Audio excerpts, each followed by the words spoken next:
नमस्ते, मैं हूं किशोर अजवाणी। आप देख रहे हैं देश का नंबर 1 हिंदी न्यूज चैनल। घड़ी इशारा कर रही है 9 बजे रात का वक्त। 100 बात की एक बात का 100 बात की एक बात में आज यूक्रेन युद्ध में रूस को सबक सिखाने के लिए ज़ेलेंस्की अब पश्चिमी देशों से परमाणु बम मांग सकते हैं। ईरान ने अपनी मिसाइल पर इजराइल की तबाही का मैसेज लिखकर फिर धमकी दी। एक सर्वे में दावा किया गया कि कंगाली के करीब खड़े पाकिस्तान के फिर टुकड़े हो सकते हैं और भूकंप की त्रासदी के बीच तुर्की का भूगोल बदलने का पता चला। सोमवार को आए भूकंप के बाद तुर्की में चीख पुकार मची है। मुसीबत में फंसे तुर्की के लोगों को बचाने के लिए भारत ने ऑपरेशन दोस्त शुरू कर दिया। किसी भी कुदरती आफत से निपटने में माहिर लोगों की टीम लेकर भारत के मालवाहक जहाज लगातार तुर्की पहुंच रहे हैं। तीसरी बार तुर्की के लिए भारत के C-17 ग्लोब मास्टर विमान ने उड़ान भरी, जिसके लिए विदेश राज्य मंत्री वी मुरलीधरन भी गाजियाबाद के हिंडन एयरबेस पहुंचे। हिंडन एयरबेस से C-17 ग्लोब मास्टर राहत सामग्री और रेस्क्यू टीमों को लेकर तुर्की रवाना हो गए। आज तीसरा ग्रुप जो NDRF का रेस्क्यू टीम वो जा रहे। भूकंप के तेज झटकों की वजह से तुर्की में भारी तबाही हुई है। प्रधानमंत्री नरेंद्र मोदी ने तबाही के फौरन बाद तुर्की की मदद का ऐलान कर दिया था और तभी से भारत राहत सामग्री, दवाओं, मेडिकल टीमों और रेस्क्यू टीमों को तुर्की भेज रहा है। खुद तुर्की भी इस मदद के लिए भारत की तारीफ करता थक नहीं रहा। लेकिन यही बात पाकिस्तान के गले नहीं उतर रही, क्योंकि एक दिन पहले ही तुर्की ने पाकिस्तान के प्रधानमंत्री शहबाज शरीफ को तुर्की आने से रोक दिया था। तुर्की ने उनकी यात्रा पर रोक उस वक्त लगाई जब शहबाज शरीफ तुर्की के लिए निकलने ही वाले थे।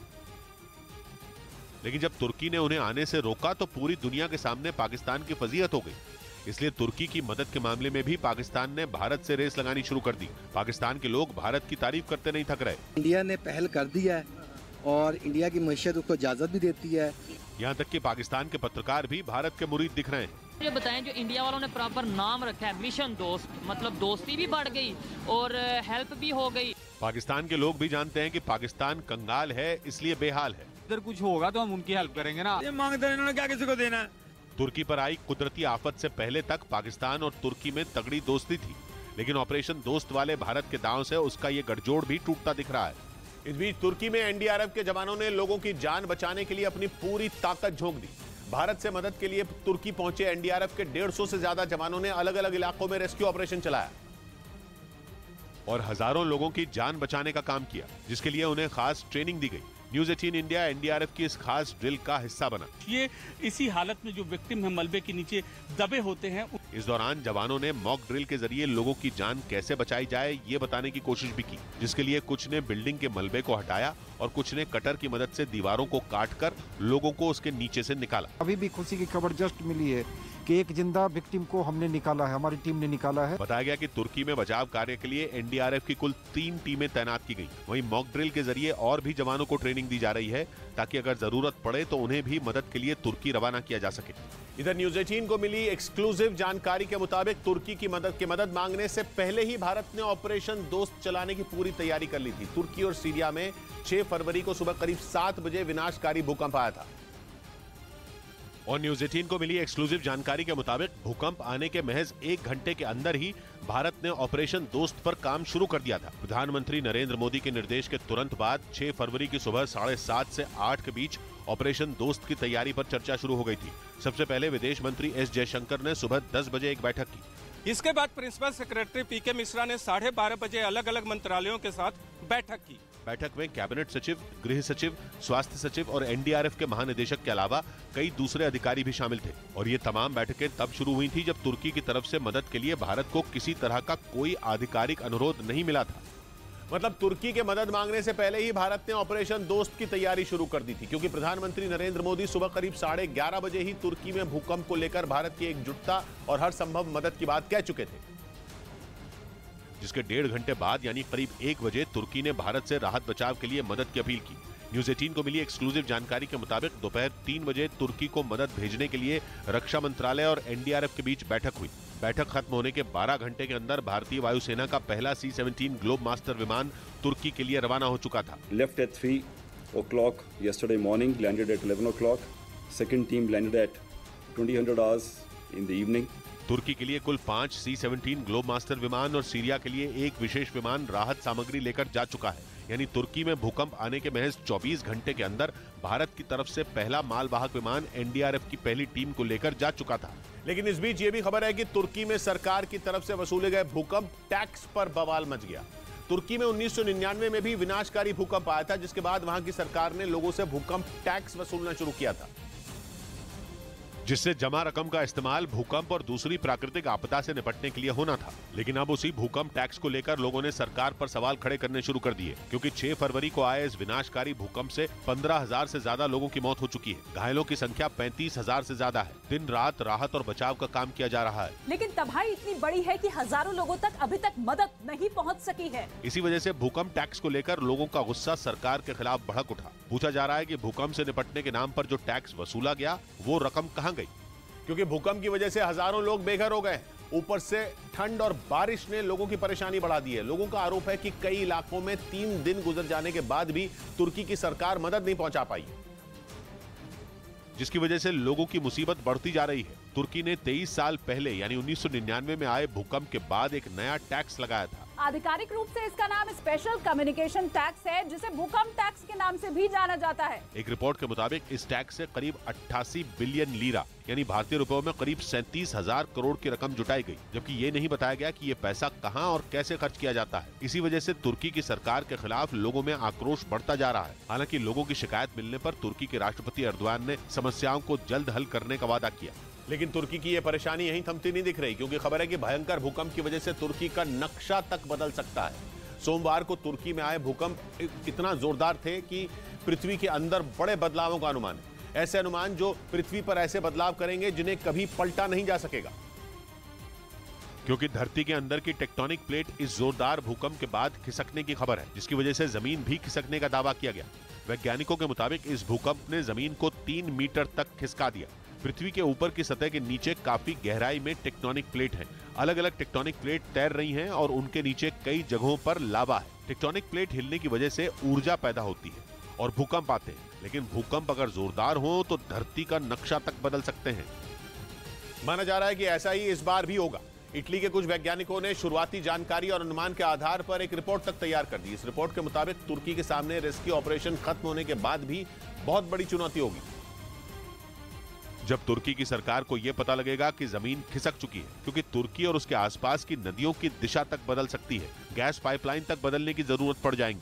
ऊर्जा के बहाव का पैटर्न बदल गया तो बिजली और ऊर्जा से जुड़े सारे प्रोजेक्ट प्रभावित होंगे।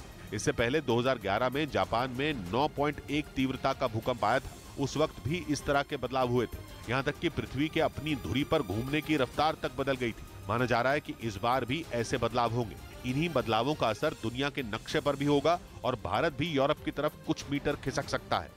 इधर अहमदाबाद में सीबीआई ने सीजीएसटी में तैनात असिस्टेंट कमिश्नर महेश चौधरी के ठिकानों पर छापा मारा। बताया गया कि इस कार्रवाई के दौरान उनके घर से 42 लाख रुपए बरामद किए गए और 50 लाख से ज्यादा के जेवर भी मिले। सीजीएसटी में तैनात असिस्टेंट कमिश्नर महेश चौधरी के ठिकानों पर सीबीआई ने आय से अधिक संपत्ति मामले में छापेमारी की। सीबीआई के मुताबिक अहमदाबाद में एक फ्लैट उनकी पत्नी के नाम पर मिला है, जिसकी कीमत 6 करोड़ बताई गई। साथ ही सीबीआई को संपत्तियों से जुड़े कई दस्तावेज भी मिले। उधर कंगाली के जाल में फंसे पाकिस्तान के सामने अब बिकने तक की नौबत है, क्योंकि आईएमएफ से भी पाकिस्तान की उम्मीद पूरी तरह टूटती हुई दिख रही है।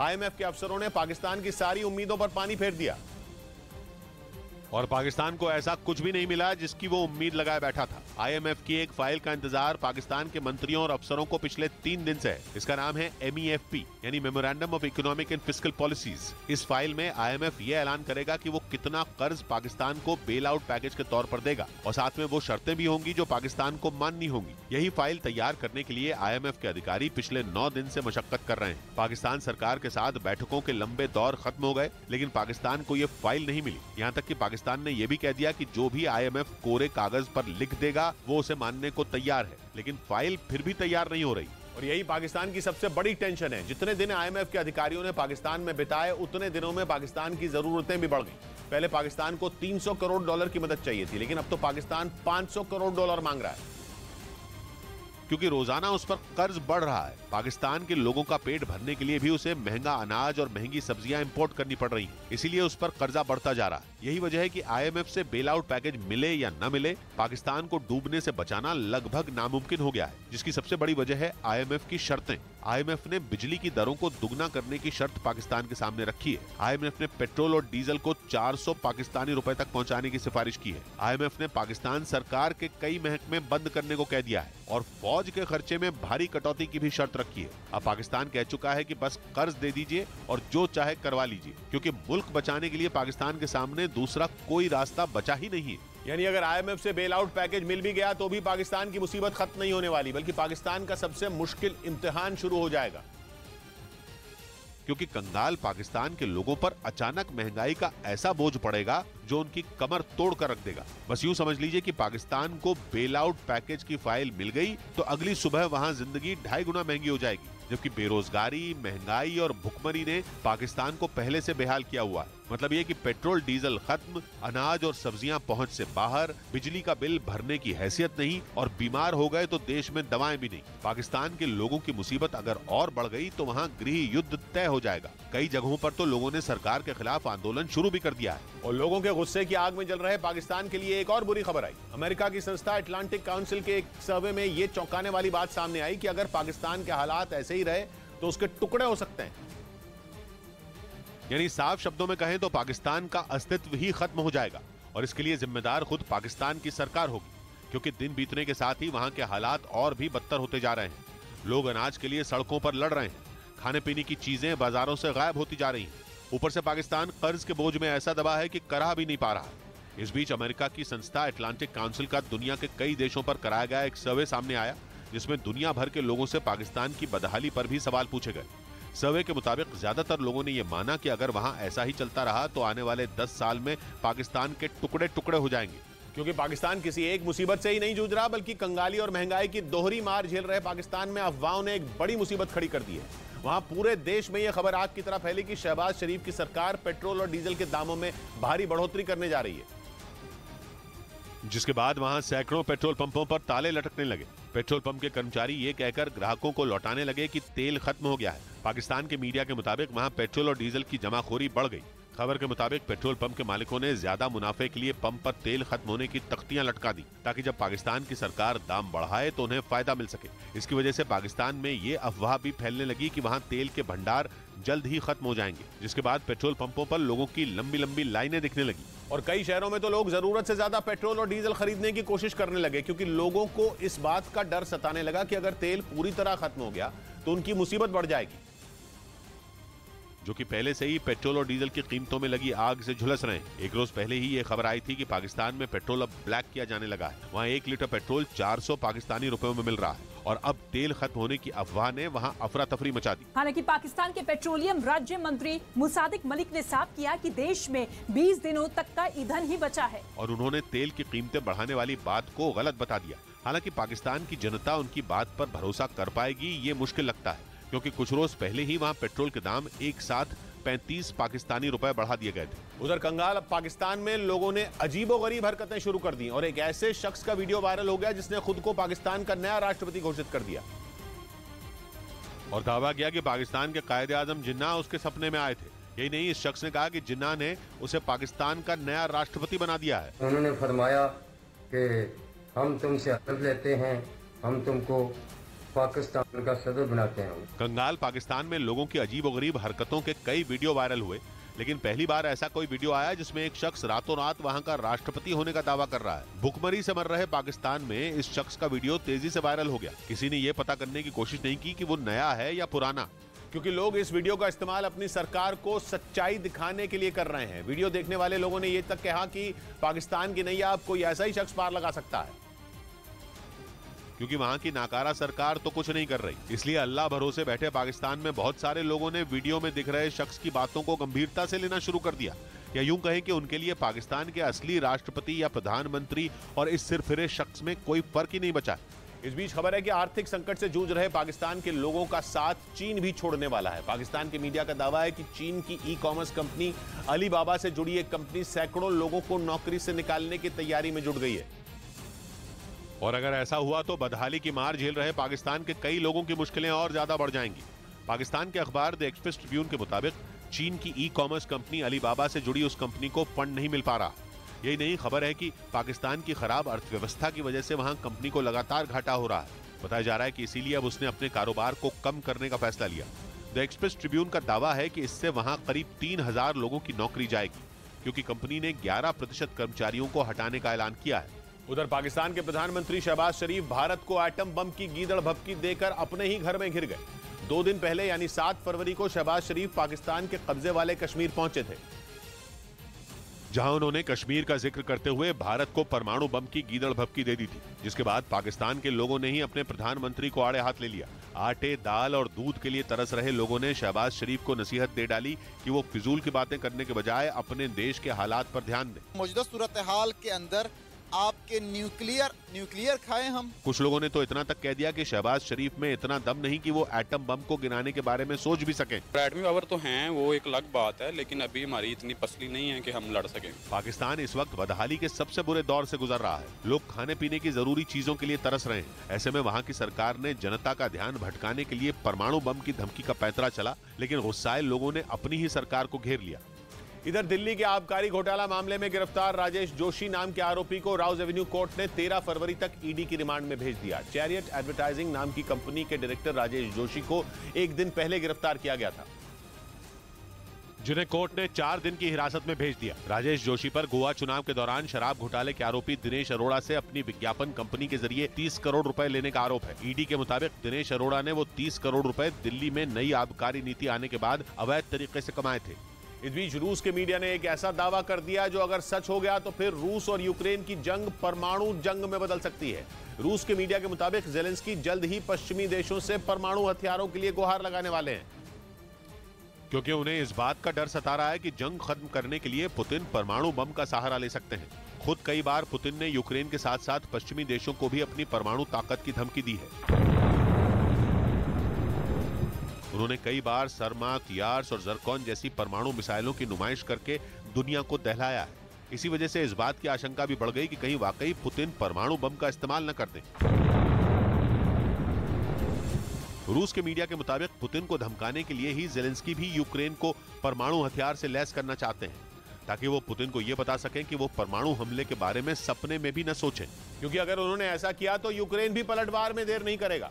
रूस के मीडिया ने दावा किया कि इसी ताकत को पाने के लिए ज़ेलेंस्की अब पश्चिमी देशों पर दबाव बनाने जा रहे हैं, जो पहले से ही जंग में खतरनाक हथियारों की सप्लाई कर रहे हैं। जैसे जैसे युद्ध आगे बढ़ रहा है, यूक्रेन को मिलने वाले हथियार भी घातक होते जा रहे हैं। माना जा रहा है कि इसी के साथ ज़ेलेंस्की की उम्मीद भी बढ़ती जा रही है, जिसके बाद अब वो परमाणु हथियार मिलने का सपना भी पाल बैठे हैं। रूस के मीडिया के मुताबिक वो इसके लिए पश्चिमी देशों से इस बारे में जल्द ही बात करने वाले हैं। हालांकि कहा तो यह भी जा रहा है कि ज़ेलेंस्की सिर्फ परमाणु हथियार पर काम करने वाले विशेषज्ञों की मांग करने वाले हैं, क्योंकि ऐसा दावा है कि यूक्रेन खुद भी परमाणु बम बना सकता है। और अगर ऐसा हो गया तो रूस और यूक्रेन के बीच छिड़ी जंग परमाणु युद्ध में भी बदल सकती है। उधर रूस से छिड़ी जंग के बीच मदद मांगने के लिए ज़ेलेंस्की दूसरी बार यूक्रेन से बाहर निकले। उन्होंने 1 दिन पहले यूके के लिए उड़ान भरी और वहां पहुंचकर यूके की संसद के स्पीकर को यूक्रेन के पायलट का एक हेलमेट गिफ्ट किया। साथ ही ज़ेलेंस्की ने यूके से यूक्रेन को फाइटर जेट देने की मांग की, ताकि वो युद्ध के मैदान में पुतिन को पटकनी दे सके। जो हेलमेट ज़ेलेंस्की ने यूके की संसद के स्पीकर को गिफ्ट किया, उस पर लिखा था कि यूक्रेन स्वतंत्र है, लेकिन उस स्वतंत्रता को सुरक्षित रखने के लिए उसे पंखों की जरूरत है। इसीलिए उन्होंने यूके की संसद में यूक्रेन को लड़ाकू विमान देने की अपील की। Aircrafts for Ukraine, wings for freedom. साथ ही ज़ेलेंस्की ने यूके से मांग की कि वो यूक्रेन को आधुनिक हथियारों की खेप भेजता रहे, ताकि उनके देश की सेना रूस के हर वार का मुंह तोड़ जवाब दे सके और इस जंग में यूक्रेन के हाथ जीत लगे और रूस के हाथ खाली रह जाए। यूक्रेन युद्ध की शुरुआत से ही यूके ज़ेलेंस्की की मदद करने में जुटा है और एक के बाद एक आधुनिक हथियार देकर यूक्रेन के कंधे मजबूत करता आया है। ऐसे में ज़ेलेंस्की ने यूके के प्रधानमंत्री ऋषि सुनक से मुलाकात की और उनके साथ दक्षिण पश्चिमी इंग्लैंड में मौजूद एक मिलिट्री बेस में पहुंचे। वहां उनकी मुलाकात यूक्रेन के सैनिकों से भी हुई, जो वहां चैलेंजर 2 टैंकों को ऑपरेट करने की ट्रेनिंग ले रहे हैं। ये वही टैंक हैं जो यूक्रेन को यूके से मिलने वाले हैं। यूके का दावा है कि वो अब तक यूक्रेन के 10,000 से ज्यादा सैनिकों को इन टैंकों को चलाने की ट्रेनिंग दे चुका है और इस साल के अंत तक यूक्रेन के 20,000 सैनिकों को और ट्रेनिंग दे दी जाएगी। अपने इस दौरे के दौरान यूक्रेन के राष्ट्रपति ने बकिंघम पैलेस में किंग चार्ल्स III से भी मुलाकात की और उनसे यूक्रेन को लगातार मदद देते रहने की अपील की। लेकिन ज़ेलेंस्की की इस यात्रा के बाद रूस ने यूके को धमकी दे डाली और साफ कहा कि अगर यूके ने यूक्रेन की फाइटर जेट देकर मदद की तो उसका अंजाम भुगतने के लिए वो तैयार रहे। वो भी हर तरह से। रूस ने यूके को धमकी दी कि यूक्रेन को फाइटर जेट देने का खमियाजा सिर्फ उसे ही नहीं बल्कि यूरोप और पूरी दुनिया को भुगतना पड़ेगा। रूस का ये गुस्सा तब फूटा जब ऋषि सुनक ने ज़ेलेंस्की के साथ प्रेस कॉन्फ्रेंस की और ये कहा कि यूक्रेन को लड़ाकू विमान देना दोनों देशों के बीच बातचीत का एक हिस्सा है। साथ ही यूके के प्रधानमंत्री ऋषि सुनक ने रक्षा सचिव से ये पता लगाने को भी कहा कि वो ये देखकर बताएं कि कौन से फाइटर जेट यूक्रेन को रूस के खिलाफ दिए जा सकते हैं। इस बीच ज़ेलेंस्की के ब्रसेल्स दौरे पर जाने से पहले उनकी सुरक्षा में बड़ी चूक की खबर सामने आने से हड़कंप मच गया। अगर ऐसा नहीं हुआ होता तो युद्ध छिड़ने के बाद ये ज़ेलेंस्की का यूक्रेन से बाहर दूसरा दौरा होता। लेकिन उससे पहले ही ये खबर लीक हो गई कि यूक्रेन के राष्ट्रपति ब्रसेल्स की यात्रा करने वाले हैं और उनका प्लान इस हफ्ते ब्रसेल्स में होने वाली एक समिट में भाषण देने का है। ज़ेलेंस्की के कार्यक्रम का प्लान लीक करने का आरोप ब्रसेल्स की संसद के कुछ अफसरों पर लगा, क्योंकि उम्मीद ये जताई जा रही थी कि अपने इस दौरे के दौरान ज़ेलेंस्की ब्रसेल्स की संसद में खास भाषण देंगे। लेकिन उससे पहले ही सोशल मीडिया पर उनके प्लान को दुनिया के सामने खोल कर रख दिया गया। हालांकि बाद में वो पोस्ट डिलीट कर दी गई, लेकिन इस वजह से ज़ेलेंस्की की जान खतरे में पड़ गई, क्योंकि यूक्रेन से निकलने से पहले ही उन्होंने ये बोला था कि इन हालात में कहीं भी जाने का मतलब उनकी जान को बड़ा खतरा है। इधर शेयर बाजार लगातार दूसरे दिन बढ़त के साथ बंद हुआ, लेकिन इसके बावजूद निवेशकों को भारी नुकसान उठाना पड़ा। कारोबार खत्म होते वक्त सेंसेक्स और निफ्टी दोनों हरे निशान पर रहे, लेकिन पूरे दिन बाजार में उतार चढ़ाव की वजह से निवेशकों को करीब 14,000 करोड़ का घाटा हुआ। कारोबार के अंत में सेंसेक्स 142 अंक उछलकर 60,806 पर बंद हुआ, जबकि निफ्टी भी 22 अंक बढ़कर 17,893 पर बंद हुआ। इस बीच ईरान ने एक ऐसी बैलिस्टिक मिसाइल की झलक दिखाई जिसके ऊपर इजरायल की मौत का फरमान लिखा था। ईरान की इस बैलिस्टिक मिसाइल की तस्वीर सामने आने के बाद इस बात का डर बढ़ गया कि इजरायल के ऊपर किसी भी वक्त हमला हो सकता, क्योंकि ईरान की खतरनाक मिसाइल के ऊपर एक संदेश लिखा गया था जो इजरायल में बोली जाने वाली हिब्रू भाषा में लिखा था। ईरान के मीडिया के मुताबिक मिसाइल पर जो लिखा गया था उसका मतलब इजरायल की मौत है, यानी ईरान ने इजरायल को उसी की भाषा में मौत वाला फरमान सुना दिया। ईरान की मीडिया के मुताबिक इस्फहान शहर में लगाई गई ये सैन्य प्रदर्शनी में एक घातक मिसाइल दुनिया के सामने लाई गई। ईरान के इसी इस्फहान शहर में हथियारों की एक फैक्ट्री पर पिछले महीने ड्रोन से हमला किया गया था। हालांकि ईरान ने ज्यादा नुकसान होने से पहले ही उस ड्रोन को मार गिराया था। तब यह दावा किया गया था कि जिस फैक्ट्री पर हमला हुआ वहां खतरनाक मिसाइलें तैयार की जाती हैं। और अब उसी शहर में लगाई गई हथियारों की एक प्रदर्शनी में हैरान ईरान अपनी बैलिस्टिक मिसाइल की ताकत इजरायल और अमेरिका दोनों को दिखा रहा है, जिसके बाद माना जा रहा है कि ईरान ने इजरायल को दुनिया के नक्शे से मिटा देने वाली धमकी पर काम करना शुरू कर दिया है, क्योंकि इजरायल दुनिया के कई देशों को ईरान के खिलाफ खड़ा करने में जुटा है। इसके लिए वो बार बार ईरान के हाथ परमाणु बम लगने का डर दिखा रहा है। कहा जा रहा है कि अमेरिका समेत कई देशों के सामने इजरायल ने ईरान को विलन साबित कर भी दिया है। उसने सिर्फ परमाणु बम ही नहीं बल्कि ईरान की खतरनाक मिसाइलों को भी बड़ा खतरा बता दिया, जिसके बाद अमेरिका तो खुलकर ईरान से भिड़ने को तैयार दिख रहा है, जबकि इजरायल भी आए दिन ईरान के ठिकानों को निशाना बनाने की धमकी देने लगा। इतना ही नहीं, इस्फहान की हथियार फैक्ट्री पर हमले के पीछे भी इजरायल का ही हाथ बताया गया, जिसके बाद ईरान ने इजरायल की शिकायत संयुक्त राष्ट्र सुरक्षा परिषद से भी की थी। हालांकि इसके बाद भी इजरायल ने ईरान को धमकाना नहीं छोड़ा। कुछ रोज पहले तो यह भी खबर आई थी कि इजरायल के निशाने पर ईरान के 3,000 ठिकाने हैं, जिन पर हमला करने की उसने पूरी तैयारी भी कर ली है। कहा जा रहा है कि इसके बाद ही ईरान ने इजरायल को उसी की भाषा में जवाब देने की ठान ली, जिसकी पहली झलक ईरान ने एक रोज पहले ही दिखाई। ईरान ने अपने ईगल 44 एयरबेस का वीडियो पहली बार जारी किया। ईरान ने दावा किया कि उसके ईगल 44 एयरबेस में एक से बढ़कर एक लड़ाकू विमान तैनात हैं। ये ईरान का एक ऐसा एयरबेस है जिसे अब तक अमेरिका और इजरायल भी नहीं ढूंढ पाए थे, लेकिन ईरान ने खुद इसकी ताकत अपने दुश्मनों को दिखा दी। और अब एक दिन बाद ईरान अपनी एक खतरनाक मिसाइल की तस्वीर सामने लेकर आया, जिसके बाद माना जा रहा है कि वो अब इजरायल और अमेरिका दोनों से जंग छेड़ने के लिए तैयार हो चुका है। इधर उत्तर प्रदेश में पुलिस वालों के लिए नई सोशल मीडिया पॉलिसी लागू कर दी गई, जिसके तहत पुलिस वालों को कई सख्त निर्देश दिए गए, जिसमें ड्यूटी के वक्त सोशल मीडिया के इस्तेमाल पर रोक लगा दी गई। इतना ही नहीं, अगर ड्यूटी के बाद भी कोई पुलिसकर्मी अपनी वर्दी के साथ वीडियो बनाकर सोशल मीडिया पर डालेगा तो उस पर कार्रवाई होगी। नई सोशल मीडिया पॉलिसी के बाद अब पुलिसकर्मी ड्रिल या फायरिंग में भाग लेने का लाइव टेलीकास्ट भी नहीं कर सकेंगे। उधर अमेरिका ने भारत समेत 40 देशों को जानकारी दी कि चीन ने अपने गुब्बारे के जरिए उनकी भी जासूसी की है। ये दावा अमेरिकी मीडिया ने किया और उसने अपनी रिपोर्ट में दावा किया कि अमेरिका की उप विदेश मंत्री ने 40 देशों को खुद ये जानकारी दी और गुब्बारे से जासूसी वाला ऐसा बम फोड़ा कि दुनिया के 40 देश सकते में आ गए, क्योंकि अब तक सबको लग रहा था कि चीन ने अपने गुब्बारे से केवल अमेरिका की जासूसी करने की जरूरत की है। लेकिन अमेरिकी मीडिया ने दावा किया कि उसने केवल अमेरिका ही नहीं बल्कि भारत और जापान समेत उन 40 देशों के ऊपर अपना गुब्बारा भेजा था जिन पर उसकी बुरी नजर है। यानी चीन की हिम्मत इतनी बढ़ चुकी है कि वो बेधड़क होकर किसी भी देश की जासूसी करता है और पकड़े जाने पर मौसम की जानकारी जुटाने का बहाना बना देता है। लेकिन इस बार उसके झूठ का गुब्बारा फूट चुका है, क्योंकि अमेरिका दूध का दूध पानी का पानी करने के मूड में है। यही वजह रही कि उसने चीन के गुब्बारे का मलबा उसे वापस नहीं दिया और पूरे मामले की तह तक जाने के लिए चीन के गुब्बारे के एक एक टुकड़े की जांच में जुट गया, जबकि चीन अपनी चोरी छिपाने के लिए गुब्बारे का मलबा वापस मांग रहा था। मतलब उसकी नीयत में खोट था और अब तो अमेरिकी मीडिया ने उसका भांडा ही फोड़ दिया है, क्योंकि वॉशिंगटन पोस्ट ने दावा किया कि अमेरिकी उप विदेश मंत्री ने 40 देशों के दूतावासों को चीनी गुब्बारे के बारे में जानकारी दी, जिनमें जापान, भारत, वियतनाम, ताइवान और फिलीपींस के दूतावास शामिल हैं। दावा किया गया कि चीन ने अपने जासूसी गुब्बारे अपने इन सभी पड़ोसी देशों पर भी भेजे थे, जिन्हें चीन के हुनान प्रांत से ऑपरेट किया जा रहा था और गुब्बारों के जरिए उन देशों की सेनाओं की जानकारी जुटाई जा रही थी। लेकिन इन देशों को उसकी भनक तक नहीं लगी, क्योंकि चीन ने शातिर तरीके से उन्हें वहां भेजा और अपने पड़ोसी देशों के नाक के नीचे से जानकारी चुरा ली। अमेरिका का कहना है कि चीन के गुब्बारों को कई महाद्वीपों पर मंडराता देखा जा चुका है और गुब्बारे चीन की आर्मी का हिस्सा हैं, या यूं कहें कि ये गुब्बारे नहीं बल्कि चीन के हथियार हैं, जो भारत और जापान जैसे देशों के लिए खतरे की घंटी बजा रहे हैं, क्योंकि ये दोनों देश क्वाड का हिस्सा हैं और चीन की आंखों में चुभते हैं। और अगर अमेरिका और चीन की जंग हुई तो फिर भारत और जापान पर भी इसका असर पड़ सकता है और इसीलिए चीन अपने हर दुश्मन के आसमान पर अपना जासूस उड़ा रहा है, जिसके बारे में अमेरिका को पता चल गया और उसने चीन की असलियत बता दी। इस बीच चीन ने एक प्रोपेगेंडा वीडियो जारी कर जासूसी गुब्बारे वाली घटना पर अमेरिका का मजाक उड़ाया। 3 दिन पहले ही अमेरिका चीन के जासूसी गुब्बारे को मारकर गिरा चुका है, लेकिन प्रोपेगेंडा वीडियो में चीन ने अपने जासूसी गुब्बारे को हॉलीवुड की फिल्म मिशन इम्पॉसिबल के म्यूजिक पर आसमान में तेजी से उड़ता दिखाया। इस वीडियो में अमेरिका का 5वीं पीढ़ी का F-22 रैप्टर लड़ाकू विमान भी नजर आया, जो चीन के गुब्बारे का पीछा करता दिखा। प्रोपेगेंडा वीडियो में अमेरिका का विमान चीन के गुब्बारे पर ताबड़तोड़ गोलियां बरसाता नजर आया, लेकिन जासूसी गुब्बारा विमान की रफ्तार से भी तेज उड़ता दिखा। अमेरिका का मजाक उड़ाने के लिए चीन ने घातक लड़ाकू विमान को मामूली खिलौने की तरह पेश किया, जबकि अपने गुब्बारे को मिशन इम्पॉसिबल के हीरो टॉम क्रूज की तरह। इतना ही नहीं, वीडियो के आखिर में चीन ने अपने गुब्बारे से ही अमेरिका के लड़ाकू विमान को मार गिराते हुए भी दिखाया।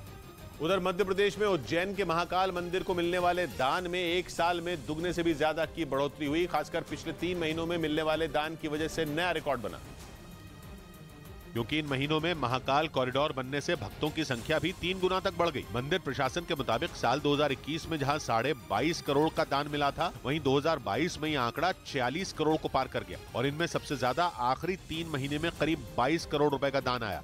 इस बीच उत्तर कोरिया के शासक किम जोंग उन ने अपनी सेना की सालाना परेड में घातक मिसाइलों की ताकत दिखाई। ये जश्न उत्तर कोरिया की फौज के 75 साल पूरे होने पर मनाया गया, जिसमें किम जोंग उन अपनी बेटी और पत्नी के साथ शामिल हुए।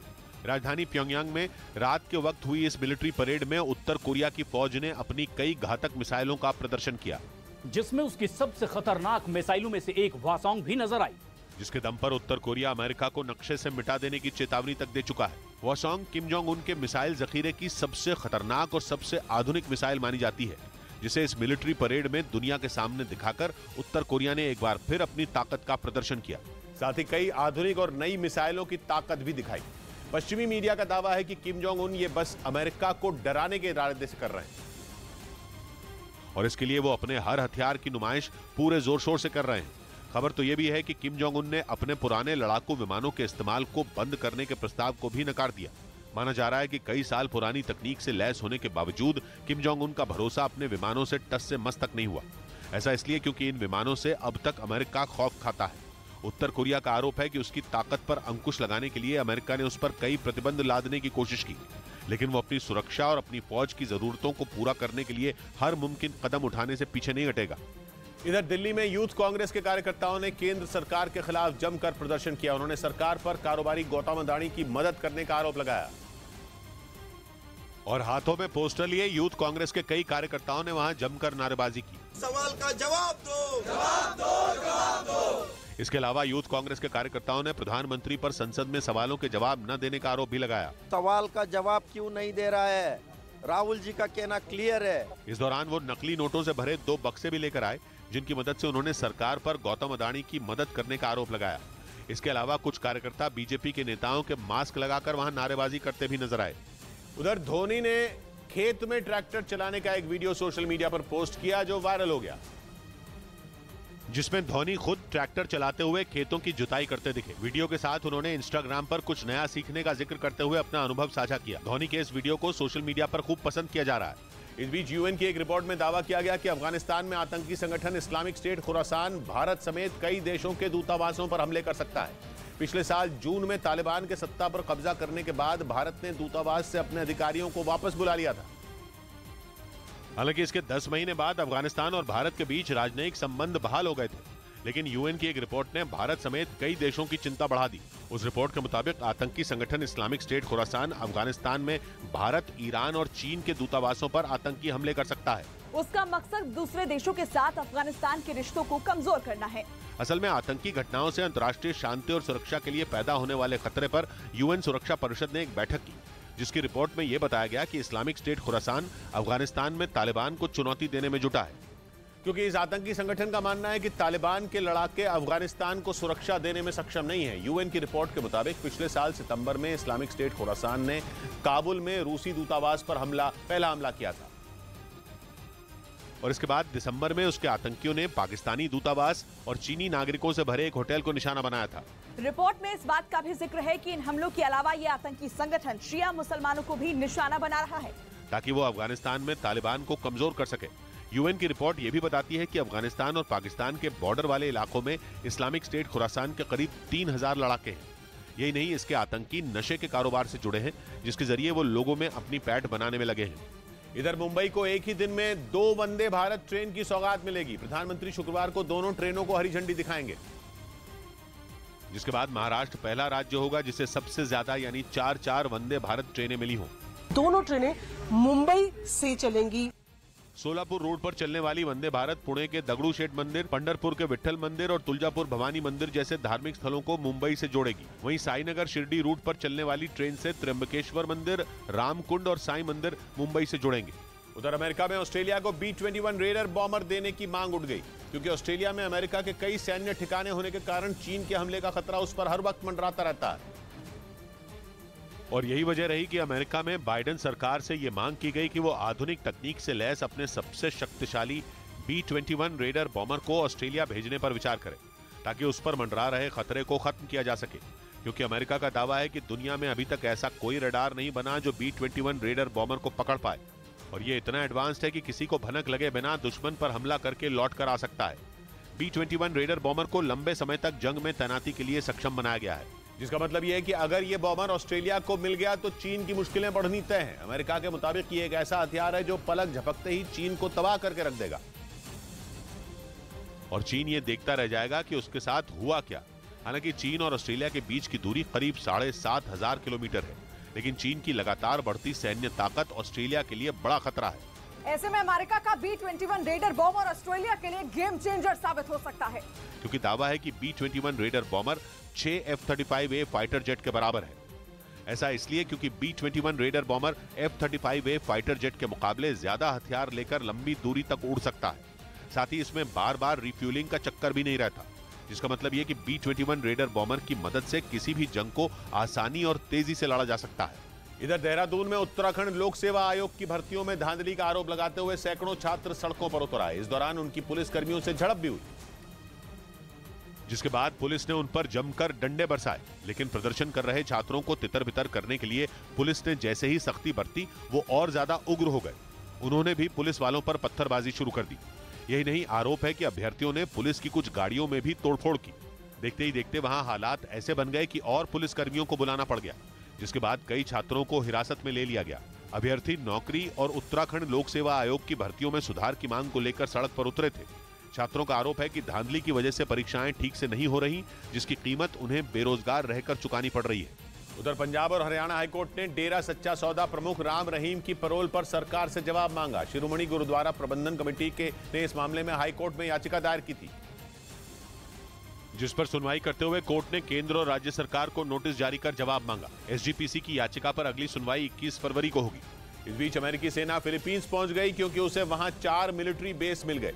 चीन से बढ़ते तनाव के बीच करीब 30 साल बाद अमेरिका फिलीपींस में अपनी सेना के पैर जमाने में जुटा हुआ है, जिसकी शुरुआत तब हुई जब उसने फिलीपींस के सुबिक में अपनी सेना उतार दी और उसके सैनिकों ने वहां पांव रखते ही चीन को डराना शुरू कर दिया, क्योंकि उन्होंने वहां युद्ध अभ्यास किया, जिसकी तस्वीरों से जाहिर हो गया कि इस बार अमेरिका फिलीपींस से जल्दी जाने के इरादे से नहीं आया। सुबिक में अमेरिका के सैनिक, उसके टैंक और कई मिसाइलें तैनात की गईं, जो युद्ध अभ्यास के दौरान जमकर गरजी। चीन के खतरनाक इरादों को भांप चुका अमेरिका उन सभी जगहों पर अपनी ताकत बढ़ा रहा है जहां से चीन की बर्बादी का रास्ता जाता है, और फिलीपींस उनमें एक है। वैसे करीब 30 साल पहले भी अमेरिकी सेना फिलीपींस में तैनात थी, और एक बार फिर अमेरिका वहां अपनी सैन्य ताकत बढ़ा रहा है, क्योंकि फिलीपींस का सुबिक वो इलाका है जो अमेरिका को साउथ चाइना सी और ताइवान के करीब ले जाता है। वैसे भी इस जगह से अमेरिका का पुराना नाता है, क्योंकि करीब 30 साल पहले अमेरिका का एशिया में सबसे बड़ा बेस यहीं पर था, जिसमें करीब 15,000 अमेरिकी सैनिक तैनात थे। अमेरिका का वो पुराना बेस अब भी सुबिक में मौजूद है, और एक बार फिर अमेरिकी सेना लाव लश्कर के साथ वहां पहुंची और अपने युद्ध अभ्यास से जता दिया कि वो चीन को मुंह तोड़ जवाब देने के लिए तैयार है। And the way we've come together in response to aggression by the PRC and by North Korea. Philippines में अमेरिका ने 4 नए बेस बनाए हैं। सुबिक उन्हीं में एक है, जहां से उसे चीन और उत्तर कोरिया दोनों पर नजर रखने में आसानी होगी, क्योंकि ये इलाका साउथ चाइना सी और ताइवान की सीमा के नजदीक है। वैसे सुबिक से अमेरिकी सेना के हटने के बाद इस इलाके को पर्यटन स्थल की तरह विकसित किया गया,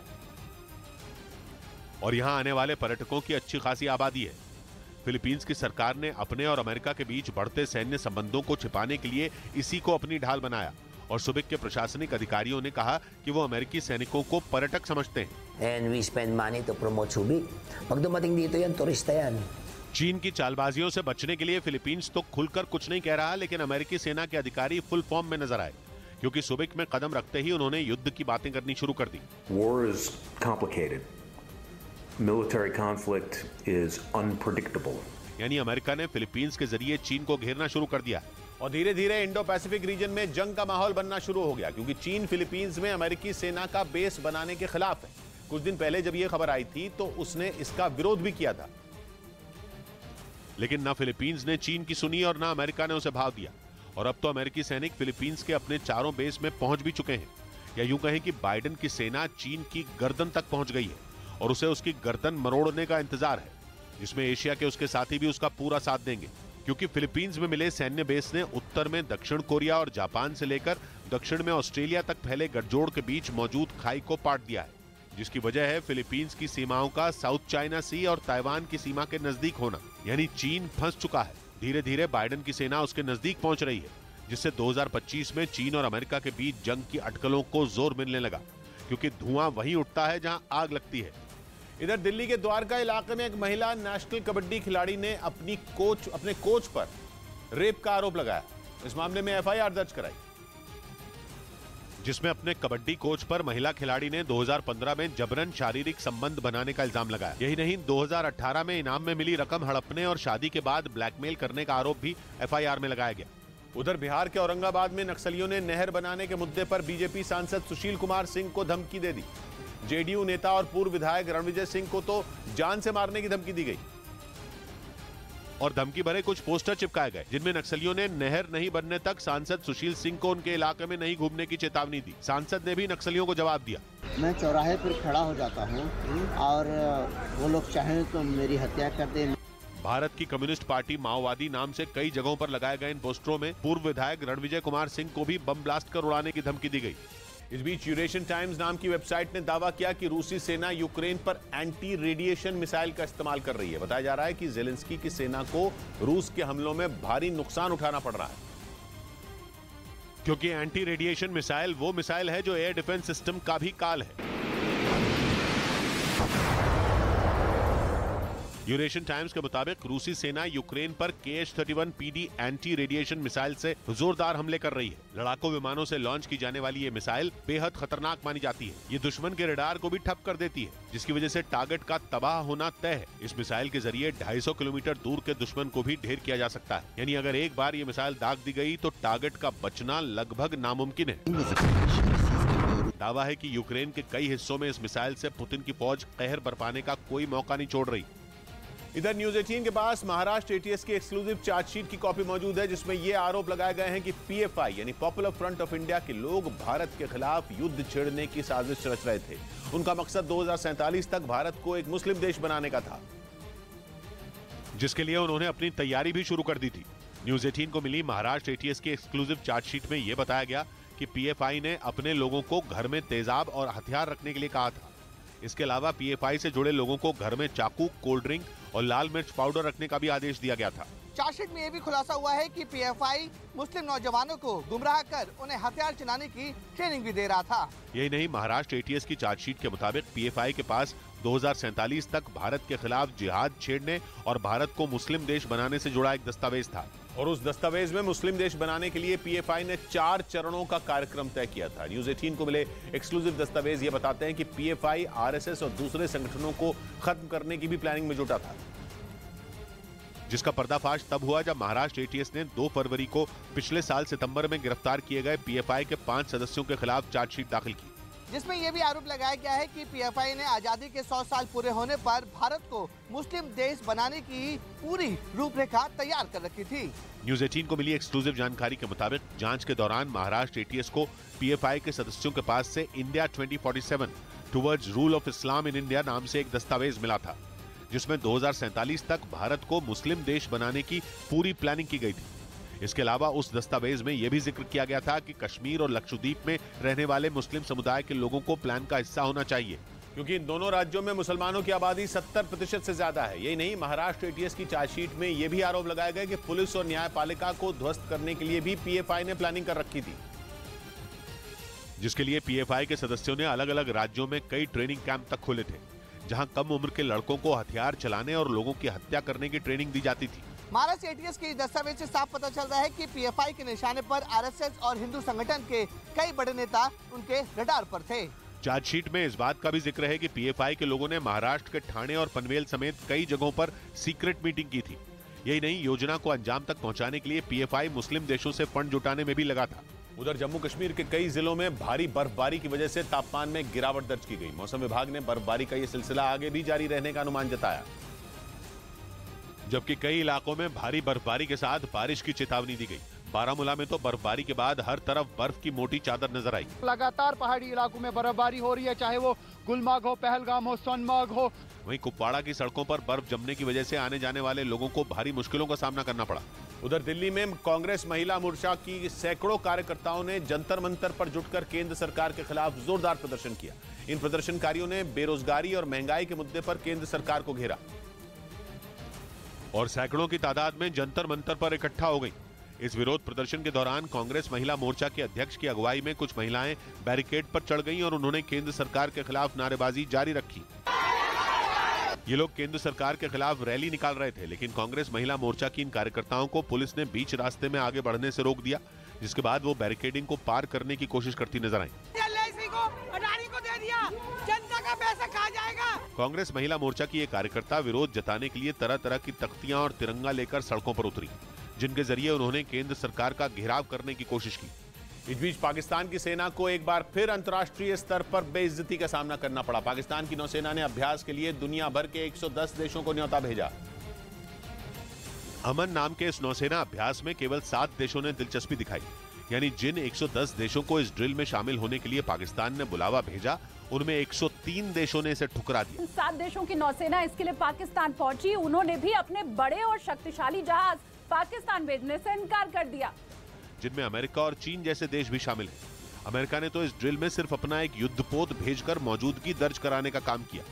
वहीं इस ड्रिल में हिस्सा लेने वाले अन्य देशों चीन, जापान, श्रीलंका, इंडोनेशिया, मलेशिया और इटली की नौसेनाओं ने भी अपने बड़े जहाजों को पाकिस्तान भेजने से साफ मना कर दिया। इधर राजस्थान के कोटा में कोचिंग सेंटर की एक छात्रा ने खुदकुशी कर ली। बताया गया कि जिस इमारत में वो रहती थी उसी की ऊपरी मंजिल से वो कूद गई, जिसमें वो बुरी तरह घायल हो गई। इसके बाद उसे अस्पताल ले जाया गया, जहां इलाज के दौरान उसने दम तोड़ दिया। बाद में पुलिस ने छात्रा के कमरे से एक डायरी बरामद की। उस डायरी में उसने लिखा हुआ है परिवारजनों के बारे में, good bye good bye. Police के मुताबिक 17 साल की छात्रा नीट परीक्षा की ऑनलाइन तैयारी कर रही थी। उधर महाराष्ट्र के उस्मानाबाद में एक सांड की वजह से हड़कंप मच गया। वहां ख्वाजा शमसुद्दीन गाजी की दरगाह में उर्स का जश्न मनाया जा रहा था, जिसके लिए वहां हजारों लोग इकट्ठा हुए थे। इसी बीच एक सांड वहां घुस आया, जिसने भीड़ के बीच पूरी रफ्तार से दौड़ लगाई। इसके बाद जो हुआ, ब्रेक के बाद ये बताने की कोशिश भी की, जिसके लिए कुछ ने बिल्डिंग के मलबे को हटाया और कुछ ने कटर की मदद से दीवारों को काटकर लोगों को उसके नीचे से निकाला। अभी भी खुशी की खबर जस्ट मिली है कि एक जिंदा विक्टिम को हमने निकाला है, हमारी टीम ने निकाला है। बताया गया कि तुर्की में बचाव कार्य के लिए एनडीआरएफ की कुल 3 टीमें तैनात की गई। वहीं मॉक ड्रिल के जरिए और भी जवानों को ट्रेनिंग दी जा रही है ताकि अगर जरूरत पड़े तो उन्हें भी मदद के लिए तुर्की रवाना किया जा सके। इधर न्यूज 18 को मिली एक्सक्लूसिव जानकारी के मुताबिक तुर्की की मदद मांगने से पहले ही भारत ने ऑपरेशन दोस्त चलाने की पूरी तैयारी कर ली थी। तुर्की और सीरिया में 6 फरवरी को सुबह करीब 7 बजे विनाशकारी भूकंप आया था और न्यूज 18 को मिली एक्सक्लूसिव जानकारी के मुताबिक भूकंप आने के महज 1 घंटे के अंदर ही भारत ने ऑपरेशन दोस्त पर काम शुरू कर दिया था। प्रधानमंत्री नरेंद्र मोदी के निर्देश के तुरंत बाद 6 फरवरी की सुबह 7:30 से 8 के बीच ऑपरेशन दोस्त की तैयारी पर चर्चा शुरू हो गई थी। सबसे पहले विदेश मंत्री एस जयशंकर ने सुबह 10 बजे एक बैठक की। इसके बाद प्रिंसिपल सेक्रेटरी पीके मिश्रा ने 12:30 बजे अलग अलग मंत्रालयों के साथ बैठक की। बैठक में कैबिनेट सचिव, गृह सचिव, स्वास्थ्य सचिव और एनडीआरएफ के महानिदेशक के अलावा कई दूसरे अधिकारी भी शामिल थे और ये तमाम बैठकें तब शुरू हुई थी जब तुर्की की तरफ से मदद के लिए भारत को किसी तरह का कोई आधिकारिक अनुरोध नहीं मिला था। मतलब तुर्की के मदद मांगने से पहले ही भारत ने ऑपरेशन दोस्त की तैयारी शुरू कर दी थी, क्योंकि प्रधानमंत्री नरेंद्र मोदी सुबह करीब 11:30 बजे ही तुर्की में भूकंप को लेकर भारत की एकजुटता और हर संभव मदद की बात कह चुके थे। जिसके 1.5 घंटे बाद यानी करीब 1 बजे तुर्की ने भारत से राहत बचाव के लिए मदद की अपील की।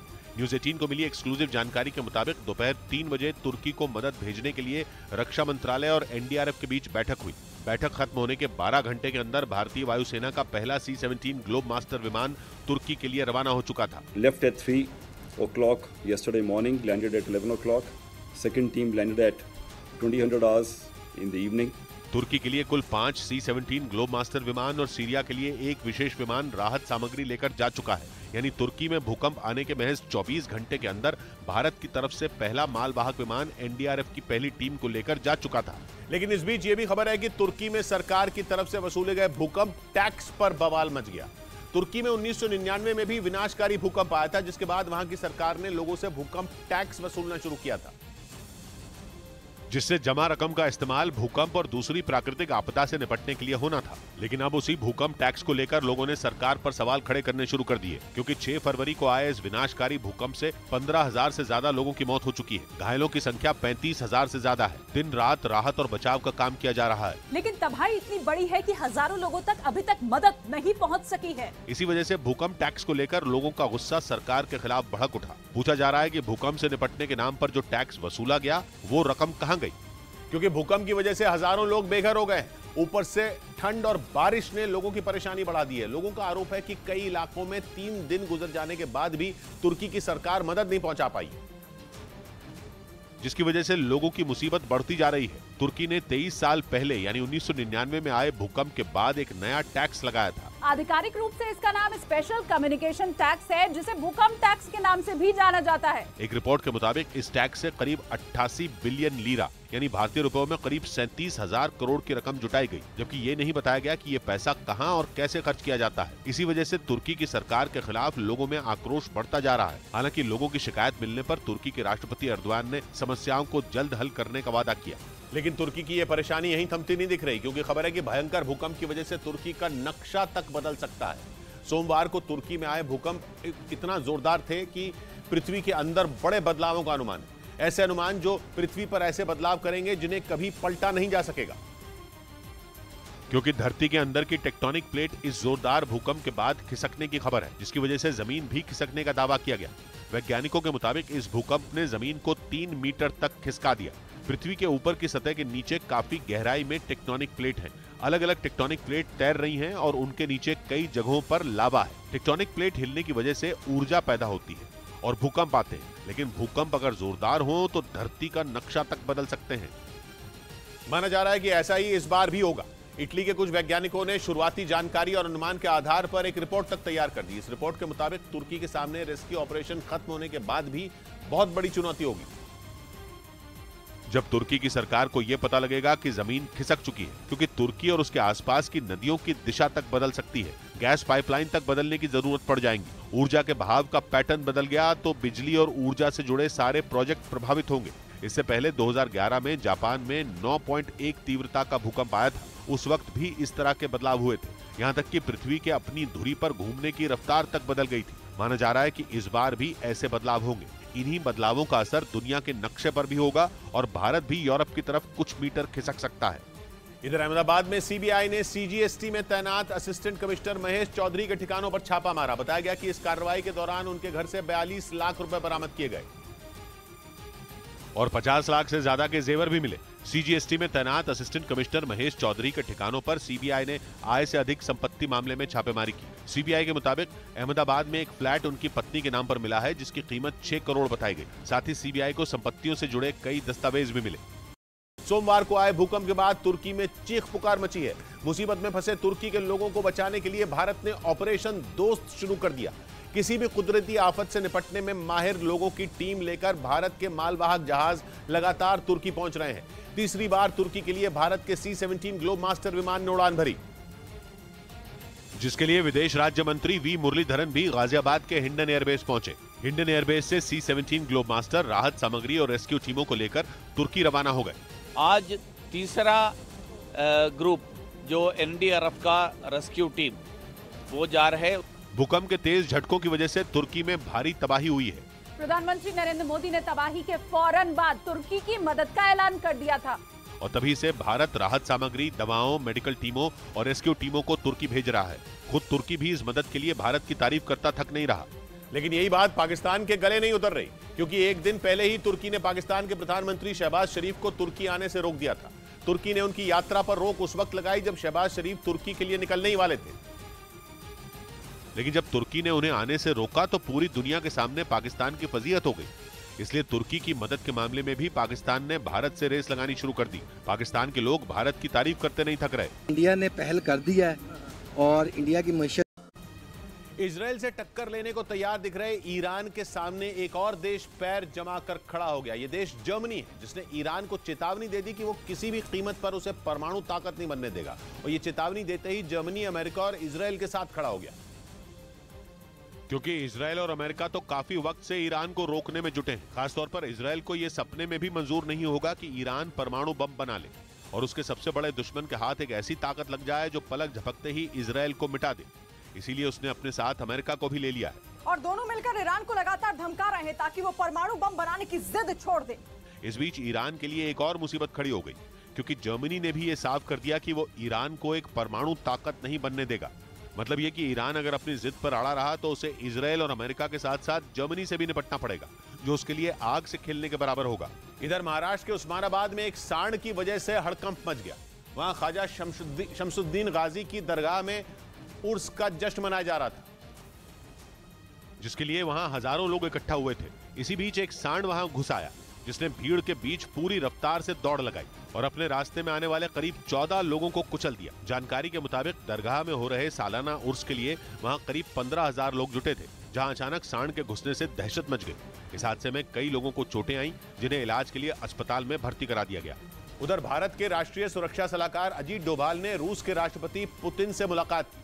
ये मुलाकात रूस की राजधानी मॉस्को में हुई, जहां राष्ट्रीय सुरक्षा सलाहकारों की 5वीं अंतर्राष्ट्रीय बैठक के लिए रूस और भारत के अलावा चीन और ईरान के प्रतिनिधि भी शामिल हुए। इस बैठक के बाद एनएसए अजीत डोभाल ने राष्ट्रपति पुतिन को भारत और रूस के बीच मजबूत संबंधों का हवाला देते हुए आगे भी इसी तरह काम करने का भरोसा दिया। इस बीच चीन से खरीदे गए ड्रोन में खराबी आने से पाकिस्तान परेशान हो गया। पाकिस्तान ने चीन से 2 तरह के ड्रोन खरीदे हैं, जिनके नाम CH-4 और CH-4A हैं। चीन के ये ड्रोन जासूसी में माहिर माने जाते हैं, जिन्हें पाकिस्तान की सेना ने दुश्मनों की जासूसी करने के लिए खरीदा था। लेकिन लगता है कि चीन ने उसे बेवकूफ बना दिया, क्योंकि एक रिपोर्ट में दावा किया गया कि चीन से खरीदे गए CH-4 और CH-4A में क्रैक मिला है, जिसकी वजह से ये ड्रोन ठीक तरह से उड़ नहीं पा रहे। पाकिस्तान की एयरफोर्स में 24 CH-4 और CH-4A को शामिल किया गया था, जिनमें 10 तो उड़ ही नहीं पा रहे। खबर है कि पाकिस्तान की वायुसेना ने उन्हें औने पौने दामों पर बेचने की तैयारी भी कर ली है। यानी पाकिस्तान की सेना को चीन ने हाईटेक ड्रोन के नाम पर चूना लगा दी, वो भी ऐसे वक्त में जब उसके पास पेट भरने के लिए खाना तक नहीं है। सेना के लिए हथियार खरीदना तो दूर की बात। इधर ट्विटर ने भारत समेत 15 देशों में ब्लू टिक सेवा को लॉन्च कर दिया। साथ ही इस सुविधा के लिए कीमत भी जारी कर दी, जिसके मुताबिक मोबाइल फोन के लिए 900 रुपए महीना तो वेबसाइट के लिए हर महीने 650 रुपए चुकाने होंगे। वहीं एक ही बार में 1 साल का सब्सक्रिप्शन लेने वालों को 1000 रुपए की छूट मिलेगी। साथ ही ट्विटर पर ब्लू टिक वालों को पोस्ट एडिट करते समय कई दूसरी सुविधाएं भी मिलेंगी। उधर राज्यसभा में राष्ट्रपति के अभिभाषण पर चर्चा के दौरान प्रधानमंत्री ने गांधी परिवार पर सीधा हमला किया और सवाल पूछा कि वो नेहरू सरनेम क्यों नहीं लगाते। एक दिन पहले प्रधानमंत्री ने लोकसभा में संबोधित किया था और अगले दिन राज्यसभा में भी उनके वही तेवर दिखे। एक दिन पहले उन्होंने कांग्रेस को परिवारवाद पर घेरा था और अगले दिन उन्होंने गांधी परिवार से पूछा कि वो नेहरू सरनेम क्यों नहीं लगाते। लेकिन मुझे ये समझ नहीं आता है उनकी पीढ़ी का कोई व्यक्ति नेहरू सरनेम रखने से डरता क्यों है। संसद में विपक्ष लगातार हंगामा कर रहा है। राहुल गांधी ने अपने भाषण में सरकार पर कई हमले किए थे, जिनका लोकसभा और राज्यसभा में प्रधानमंत्री ने अपने अंदाज में जवाब दिया। कीचड़ उछालोगे, कमल उतना ही ज्यादा खिलेगा। हालांकि पीएम के भाषण के दौरान भी विपक्ष हंगामा करता रहा, लेकिन पीएम ने राष्ट्रपति के अभिभाषण पर चर्चा के दौरान अपना संबोधन पूरा किया और विपक्षी पार्टियों पर करारा प्रहार किया। इस बीच जम्मू कश्मीर के गुलमर्ग में केंद्रीय मंत्री अनुराग ठाकुर ने स्नो क्रिकेट टूर्नामेंट का उद्घाटन किया। गुलमर्ग में खेलो इंडिया नेशनल विंटर गेम्स का आगाज शुक्रवार से होगा, लेकिन उससे पहले केंद्रीय मंत्री अनुराग ठाकुर ने स्नो क्रिकेट टूर्नामेंट का उद्घाटन किया। गुलमर्ग के तंगमर्ग में अनुराग ठाकुर भी स्नो क्रिकेट खेलते दिखे। जम्मू कश्मीर में होने वाले नेशनल विंटर गेम्स में देश के 28 राज्य और केंद्र शासित प्रदेश हिस्सा लेंगे। उधर अमेरिका के एक पत्रकार ने दावा किया कि नॉर्थ स्ट्रीम पाइपलाइनों में हुए धमाकों के लिए बाइडेन जिम्मेदार हैं, क्योंकि उन्हीं के इशारे पर पिछले साल सितंबर में नॉर्थ स्ट्रीम पाइपलाइनों में विस्फोट हुआ था, जिसके बाद अमेरिका ने रूस पर ठीकरा फोड़ा था और कहा था कि रूस से यूरोप तक गैस पहुंचाने वाली नॉर्थ स्ट्रीम पाइपलाइनों को उड़ाने के लिए पुतिन जिम्मेदार है। लेकिन कुछ दिन पहले ही रूस के विदेश मंत्री ने बयान दिया कि वो धमाके अमेरिका ने करवाए थे। हालांकि उन्होंने कोई सबूत नहीं दिया, जिसकी वजह से अमेरिका ने रूस को झूठा ठहरा दिया। लेकिन इस बार अमेरिका के ही एक बड़े पत्रकार ने अमेरिका की पोल खोल दी, क्योंकि अमेरिकी पत्रकार ने दावा किया कि नॉर्थ स्ट्रीम पाइपलाइनों को उड़ाने का फैसला अमेरिकी राष्ट्रपति जो बाइडेन का था, जिनके इशारे पर बाल्टिक सागर में माइंस बिछाई गई थी, जिनमें सितंबर में ब्लास्ट हुआ और रूस से यूरोप तक गैस पहुंचाने वाले गैस पाइपलाइन उड़ गई। अमेरिका के पत्रकार ने अपनी रिपोर्ट में यह भी लिखा कि धमाके के करीब 9 महीने पहले ही इसकी प्लानिंग हो चुकी थी, जिस पर अमेरिका के एनएसए और कई बड़े अधिकारी काम कर रहे थे। यानी प्लान बनाया बाइडेन ने और ठीकरा फोड़ा पुतिन पर, क्योंकि अमेरिकी पत्रकार ने दावा किया कि 9 महीने की प्लानिंग के बाद पिछले साल जून में बाल्टिक सागर में बारूदी सुरंगें बिछाई गई और जब रूस यूक्रेन जंग चरम पर थी, नॉर्थ स्ट्रीम पाइपलाइनों को विस्फोट करके उड़ा दिया गया। लेकिन अमेरिकी प्रशासन अपने पत्रकार की बातों को झुठला रहा है, क्योंकि उसका कहना है कि पत्रकार ने मनगढ़ंत कहानी बुनी है, क्योंकि हो सकता है वो किसी बाहरी ताकत के इशारे पर काम कर रहा हो। इधर दिल्ली हाईकोर्ट ने मनी लॉन्ड्रिंग के एक मामले में एनएससी यानी नेशनल स्टॉक एक्सचेंज की पूर्व अधिकारी चित्रा रामकृष्ण को जमानत दे दी। उन पर फोन टैप कराने और संवेदनशील जानकारी साझा करने के आरोप है, जिसके बाद पिछले साल मार्च में सीबीआई ने उन्हें गिरफ्तार कर लिया था। पूर्व सीईओ चित्रा रामकृष्ण पर अपने कार्यकाल के दौरान एक कथित योगी के इशारे पर एनएससी को चलाने का इल्जाम है। वो अप्रैल 2013 से दिसंबर 2016 तक एनएससी की एमडी और सीईओ थी। उधर चोट के बाद टेस्ट क्रिकेट में वापसी करने वाले रविंद्र जाडेजा ने नागपुर में ऑस्ट्रेलियाई टीम को बेहाल कर दिया। अकेले 5 विकेट झटककर उन्होंने नागपुर टेस्ट का पहला दिन भारत के नाम कर दिया और पूरी ऑस्ट्रेलियाई टीम पहली पारी में केवल 177 रन पर ढेर हो गई। ऑस्ट्रेलिया का कोई भी बल्लेबाज 50 रन का आंकड़ा नहीं छू पाया। मार्नस लेबुशेन ने सबसे ज्यादा 49 रन बनाए और उन्होंने स्टीव स्मिथ के साथ तीसरी विकेट के लिए 82 रन की साझेदारी की। इस पार्टनरशिप के टूटते ही ऑस्ट्रेलिया बैकफुट पर पहुंच गई और उसे संभलने का कोई मौका नहीं मिला। रविंद्र जाडेजा ने 47 रन देकर 5 विकेट लिए और अश्विन ने 42 रन देकर 3 खिलाड़ियों को आउट किया। 1 विकेट मोहम्मद सिराज को मिला और 1 विकेट मोहम्मद शमी ने झटका और पूरी ऑस्ट्रेलियाई टीम 64वें ओवर में ही पवेलियन लौट गई। लेकिन टेस्ट का पहला दिन आर अश्विन के लिए भी बेहद खास रहा और उन्होंने अनिल कुंबले के एक रिकॉर्ड को तोड़ दिया, जब उन्होंने ऑस्ट्रेलिया के विकेटकीपर बल्लेबाज एलेक्स कैरी को आउट किया। ये आर अश्विन का 450वां विकेट था। 450th wicket for Ravichandran Ashwin. 450 wicket लेने वाले वो भारत के दूसरे और दुनिया के छठे गेंदबाज बन गए। 450 विकेट लेने में अश्विन को 89 मैच खेलने पड़े, जबकि कुंबले ने यह मुकाम 93 मैचों में हासिल किया था। अश्विन से तेज 450 विकेट पूरे करने का रिकॉर्ड केवल मुरलीधरन के नाम है, जिन्होंने केवल 80 मैचों में 450 विकेट ले लिए थे। ऑस्ट्रेलिया की पारी सिमटने के बाद भारतीय टीम ने भी मजबूत शुरुआत की और महज 1 विकेट के नुकसान पर 77 रन बना दिए। दिन का खेल खत्म होने तक कप्तान रोहित शर्मा 56 रन बनाकर नॉट आउट थे। इस बीच बीजेपी ने त्रिपुरा में अपना संकल्प पत्र जारी कर दिया। बीजेपी ने किसानों की आर्थिक मदद से लेकर छात्राओं को स्कूटर देने तक का वादा किया। और इस दौरान बीजेपी अध्यक्ष जेपी नड्डा ने सरकार की उपलब्धियां भी गिनाई। जो कहा था वो किया है। त्रिपुरा की 60 विधानसभा सीटों के लिए 16 फरवरी को एक ही चरण में मतदान होगा, जिसके नतीजे 2 मार्च को आएंगे।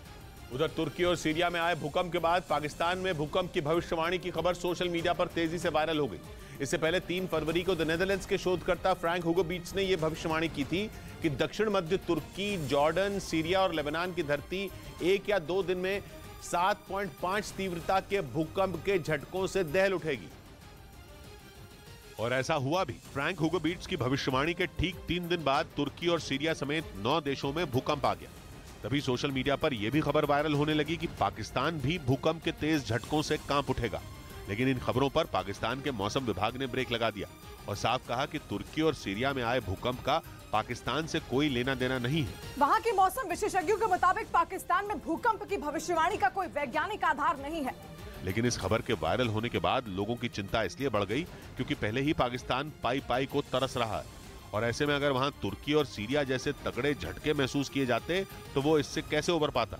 इधर दिल्ली के झंडेवालान इलाके में पुलिस ने एक 1.5 महीने की बच्ची को अगवा करने की साजिश का पर्दाफाश किया। पुलिस के मुताबिक मां ने ही अपनी बेटी की किडनैपिंग की साजिश रची थी और उसे कुछ लोगों से अगवा करवा दिया। पुलिस ने जब उस इलाके की घेराबंदी की तो आरोपी उस बच्ची को मंदिर में छोड़कर फरार हो गए। जो भी इसमें रिस्पॉन्सिबल लोग हैं उनको हम जल्दी पकड़ के उनको सजा देंगे। पुलिस ने आसपास की सीसीटीवी फुटेज खंगालनी शुरू कर दी ताकि आरोपियों को जल्द से जल्द पकड़ा जा सके। जानकारी के मुताबिक ये बच्ची किसी नेता की बताई गई। इस बीच 2014 में हुए MH17 विमान हादसे की जांच कर रही टीम ने रूस के राष्ट्रपति पुतिन के खिलाफ सबूत मिलने का दावा किया। जांच टीम के मुताबिक MH17 विमान किसी हादसे का शिकार नहीं हुआ था, बल्कि उसे मार गिराने का आदेश दिया गया था और यह आदेश खुद पुतिन ने दिया था। जांच टीम ने दावा किया कि MH17 को निशाना बनाने के लिए रूसी मिसाइल का इस्तेमाल किया गया था और मलेशियन एयरलाइंस के इस विमान पर 2014 में तब हमला किया गया था जब वो पूर्वी यूक्रेन के ऊपर से गुजर रहा था। दावा है कि उस वक्त विमान पर हमला रूस के समर्थक विद्रोहियों ने ही किया था, जिसके लिए पुतिन ने उनके एक बड़े नेता से फोन पर बात की थी। जांच टीम के मुताबिक उन्हें इस बात का पता तब चला जब उनके हाथ 2017 में लीक हुई एक फोन कॉल की रिकॉर्डिंग लगी। दावा किया गया कि फोन कॉल की इस रिकॉर्डिंग में पुतिन की ही आवाज है, जिसमें वो यूक्रेन के किसी विद्रोही नेता से बातचीत कर रहे हैं और इसी बातचीत के दौरान उन्होंने मलेशियन एयरलाइंस के यात्री विमान MH17 को मार गिराने का आदेश दिया। इस मामले की जांच करने वाली टीम के मुताबिक यूक्रेन के विद्रोही नेता ने उनसे रूस की घातक मिसाइल के इस्तेमाल की भी इजाजत मांगी थी ताकि विमान पर हमला करने में किसी तरह की परेशानी न हो और फोन कॉल की रिकॉर्डिंग के आधार पर यह दावा किया गया कि पुतिन ने इसके लिए भी हामी भर दी थी, जिसके बाद पूर्वी यूक्रेन में विद्रोहियों ने बुख मिसाइल सिस्टम का इस्तेमाल किया और उससे मिसाइल दागकर MH17 को गिरा दिया था। 2014 में यह विमान हॉलैंड से मलेशिया जा रहा था, जिसमें कुल 298 लोग सवार थे और जब यह विमान पूर्वी यूक्रेन के ऊपर से गुजर रहा था तभी इसे निशाना बनाया गया, जिसके बाद उसमें सवार सभी 298 लोगों की मौत हो गई थी, जिनमें ज्यादातर लोग हॉलैंड के रहने वाले थे। इसके साथ ही विमान में बड़ी संख्या में मलेशिया के नागरिक भी सवार थे। इसी वजह से दोनों देशों ने इस मामले की तह तक जाने की ठान ली, जिसके बाद एक अंतर्राष्ट्रीय जांच टीम का गठन किया गया। इस जांच टीम ने पहले इस बात का शक जताया था कि विमान गिरा नहीं था बल्कि उसे गिराया गया था और उनके इस शक को ताकत तब मिली जब पश्चिमी देशों के कई एक्सपर्ट भी इस बात को सही बताने लगे। उनके मुताबिक पुतिन ने MH17 को मार गिराने का आदेश इसलिए दिया था क्योंकि वो अमेरिका को सबक सिखाना चाहते थे। इसके साथ ही वो चीन को यह भी बताना चाहते थे कि वो उसके सच्चे दोस्त हैं। असल में मार्च 2014 में कुआलालंपुर से बीजिंग जा रहा MH370 विमान अचानक गायब हो गया था। उस विमान में 227 यात्रियों समेत कुल 239 लोग सवार थे, जिनका कुछ नहीं पता चला। उस विमान में सवार कुल यात्रियों में 153 चीन के थे और विमान के गायब होने के बाद रूस और चीन को शक हुआ कि अमेरिका ने उसे मार गिराया था और दावा है कि इसके बाद पुतिन ने शी जिनपिंग को भरोसा दिलाया था कि इसका जवाब देने का काम वो उन पर छोड़ दें। जांच टीम के मुताबिक MH370 के गायब होने के कुछ महीने बाद ही MH17 पर हमला किया गया था, जिसके बाद जांच के घेरे में पुतिन ही आए। इस मामले की जांच के लिए हॉलैंड, ऑस्ट्रेलिया, मलेशिया, बेल्जियम और यूक्रेन के एक्सपर्ट की एक टीम बनाई गई, जिसने एक फोन कॉल की रिकॉर्डिंग की जांच के आधार पर पुतिन पर हमले का आदेश देने का आरोप लगाया। हालांकि इस टीम का यह भी कहना है कि सिर्फ इस सबूत के साथ पुतिन पर आपराधिक मुकदमा नहीं चलाया जा सकता। इसी वजह से MH17 विमान हादसे की जांच कर रही टीम ने फिलहाल जांच रोक दी, लेकिन टीम के सदस्यों ने ये जरूर साफ कर दिया कि वो पुतिन को क्लीन चिट नहीं दे रहे हैं, क्योंकि जैसे ही कोई नया सबूत उनके हाथ लगेगा पुतिन पर उनका फंदा कस जाएगा। इधर दिल्ली के रोहिणी से हैरान कर देने वाला एक मामला सामने आया। आरोप है कि वहां एक लड़के की पीट कर हत्या कर दी गई। इस घटना के बाद आसपास के इलाके के लोग खौफ में आ गए, जिसके बाद पुलिस आरोपियों की तलाश में जुट गई। पुलिस के मुताबिक जिस लड़के की मौत हुई वो एक शादी समारोह में केटरिंग के काम के लिए गया हुआ था, लेकिन आरोप है कि रात को वहां गाने बजाने वाले कुछ लोगों ने उससे पहले बहस की और बाद में उसकी पीट कर हत्या कर दी। उधर मुंबई के पास कल्याण इलाके से हैरान कर देने वाला एक मामला सामने आया। वहां रेलवे पुलिस बल के एक सब इंस्पेक्टर की डंडों से पीट कर हत्या कर दी गई, जिसका आरोप एक कांस्टेबल पर लगा, जिसे बाद में गिरफ्तार कर लिया गया। पुलिस के मुताबिक बसवराज गर्ग नाम का सब इंस्पेक्टर आरोपी कांस्टेबल के खिलाफ एक मामले की जांच कर रहा था, जिसकी वजह से उसका वेतन नहीं बढ़ाया गया। पुलिस को शक है कि आरोपी कांस्टेबल ने इसी वजह से उसकी हत्या कर दी। इस बीच भारत के रूस का कच्चा तेल खरीदने पर अब अमेरिका को कोई ऐतराज नहीं है। ये बात खुद अमेरिकी सरकार के विदेश मंत्रालय की तरफ से कही गई, जिसे भारत की कूटनीति और विदेश नीति की बड़ी जीत माना जा रहा है। यूक्रेन में जंग छिड़ने के बाद से ही भारत रूस से सस्ता कच्चा तेल खरीद रहा है। अमेरिका और यूरोपियन यूनियन के प्रतिबंधों के बावजूद भारत ने सस्ता कच्चा तेल खरीदने से परहेज नहीं किया। अमेरिका और यूक्रेन ने कई बार इस पर ऐतराज जताया, यहाँ तक कि उन्होंने रूस की मदद करने तक के आरोप लगा दिए, लेकिन भारत पीछे नहीं हटा। रूस के तेल पर प्राइस कैप वाला नियम लगने के बाद भी भारत का स्टैंड नहीं बदला। अमेरिका ने रूस का तेल खरीद रहे देशों पर आर्थिक प्रतिबंध तक लगाने की धमकी दे दी थी, लेकिन भारत का स्टैंड नहीं बदला। आखिरकार अब अमेरिका ने कह दिया कि उसे इस पर कोई ऐतराज नहीं है। इधर छत्तीसगढ़ के कांकेर में एक तेज रफ्तार ट्रक ने स्कूली छात्रों को ले जा रहे एक ऑटो को जोरदार टक्कर मार दी और इस हादसे में 7 छात्रों की मौत हो गई, जबकि ऑटो चालक समेत कई छात्र जख्मी हो गए। बाद में पुलिस ने घायलों को अस्पताल में भर्ती करवाया। चश्मदीदों के मुताबिक ट्रक और ऑटो के बीच जोरदार टक्कर हुई। हादसे के बाद तस्वीरों में भी ऑटो के परखचे उड़े हुए नजर आए। उधर दिल्ली सरकार की फीडबैक यूनिट के जरिए जासूसी मामले में बीजेपी ने जोरदार प्रदर्शन किया। दिल्ली बीजेपी के कार्यकारी अध्यक्ष वीरेंद्र सचदेवा की अगुवाई में बड़ी संख्या में कार्यकर्ता सड़कों पर उतरे और सचिवालय की तरफ जाने की कोशिश की, लेकिन दिल्ली पुलिस ने बैरिकेड लगाकर उन्हें आईटीओ चौराहे के पास ही रोक दिया। इसके बाद तो बीजेपी के कुछ नेता बैरिकेड पर ही चढ़ गए और केजरीवाल के विरोध में नारेबाजी करने लगे। इसी मुद्दे पर सीएम आवास के बाहर भी बीजेपी ने धरना दिया। बीजेपी के लीडरों की आप जासूसी कराओगे। दिल्ली सरकार की फीडबैक यूनिट पर आम आदमी पार्टी के लिए जासूसी करने का आरोप है। इसी मामले में सीबीआई ने मनीष सिसोदिया समेत 6 लोगों पर एफआईआर दर्ज करने के लिए एलजी से मंजूरी मांगी। इस खबर के सामने आते ही बीजेपी ने केजरीवाल के खिलाफ मोर्चा खोल दिया। इस बीच पटना में बदमाशों ने चेन लूटने के दौरान 4 लोगों पर फायरिंग कर दी। इस घटना में एक महिला समेत 4 लोग बुरी तरह घायल हो गए, जिन्हें बाद में अस्पताल में भर्ती कराया गया। घटना की जानकारी मिलने के बाद पुलिस ने केस दर्ज कर लिया और सीसीटीवी फुटेज के आधार पर आरोपियों की तलाश शुरू कर दी। इधर यूपी के मथुरा में एक फैक्ट्री में काम करते हुए एक मजदूर की संदिग्ध हालात में मौत हो गई। इसके बाद गुस्साए लोगों ने फैक्ट्री के बाहर विरोध प्रदर्शन शुरू कर दिया और फैक्ट्री के खिलाफ कार्रवाई की मांग शुरू कर दी। फैक्ट्री के बाहर से पुलिस ने लोगों को हटाया तो उन्होंने पुलिस चौकी के घेराव की कोशिश की। जिस मजदूर की मौत हुई वो रोज की तरह फैक्ट्री पहुंचा था, लेकिन देर शाम उसे अस्पताल में भर्ती कराया गया था, जहां उसकी जान चली गई। उधर रूस के एक बयान ने पाकिस्तान की नींद उड़ाकर रख दी, जिसके पिछले कुछ दिनों से पाकिस्तान की सरकार रूस के साथ नजदीकियां बढ़ाने में लगी है। और खबर तो यहां तक आई थी कि पाकिस्तान रूस के साथ सस्ते कच्चे तेल की डील भी कर चुका है। पाकिस्तान सरकार के कई मंत्रियों ने तो यहां तक कह दिया था कि रूस और चीन की मदद से वो कश्मीर का मुद्दा हल कर लेंगे, लेकिन पाकिस्तान के बड़बोलेपन को रूस की तरफ से जवाब मिल गया। रूस के राजदूत ने साफ कहा कि भारत से दोस्ती के लिए रूस कुछ भी करेगा। यहां तक कि पाकिस्तान के साथ उसने रक्षा संबंधों का गला घोंट दिया है। मतलब ये कि भारत से रेस लगाने के चक्कर में पाकिस्तान को कुछ मिला नहीं है, बल्कि उल्टा वो अपने पांव पर कुल्हाड़ी मार बैठा है। रूस और पाकिस्तान के बीच रक्षा से जुड़े समझौतों को रूस ने एक तरफा रद्द कर दिया। हालांकि ये कौन से सौदे थे जो रद्द हुए, इन पर रूस ने खुलकर कुछ नहीं कहा। इस बीच उत्तर अमेरिकी देश मेक्सिको में एक ट्रक बेकाबू होकर नदी में गिर गया। इस हादसे में 14 लोगों की मौत हो गई, जबकि कई लोग घायल हो गए। हालांकि हादसे की वजह का पता नहीं चल पाया। आशंका है कि ट्रक में शरणार्थी सवार थे जो चोरी छिपे अमेरिका में दाखिल होना चाहते थे, लेकिन हादसे का शिकार हो गए। इधर राजस्थान के दौसा में पीएम मोदी के दौरे से पहले भारी मात्रा में विस्फोटक बरामद होने से हड़कंप मच गया। वो 12 फरवरी को दिल्ली मुंबई एक्सप्रेसवे के पहले चरण का उद्घाटन करने के लिए दौसा जाएंगे, लेकिन इससे पहले जांच के दौरान पुलिस ने वहां एक पिकअप वैन से करीब 1000 किलो विस्फोटक जब्त करने का दावा किया। इस मामले में आरोपी वैन ड्राइवर को भी गिरफ्तार कर लिया गया। मुखबिरी मामूल किए गए थे, उन्हीं की सूचना पर ये कार्रवाई की गई है। पुलिस के मुताबिक शुरुआती पूछताछ में आरोपी ने ये विस्फोटक खनन के लिए ले जाने की बात कही। उधर पाकिस्तान के सुरक्षा बल के जवानों ने खैबर पख्तूनख्वा प्रांत में टीटीपी यानी तहरीक तालिबान पाकिस्तान के 12 आतंकियों को ढेर करने का दावा किया।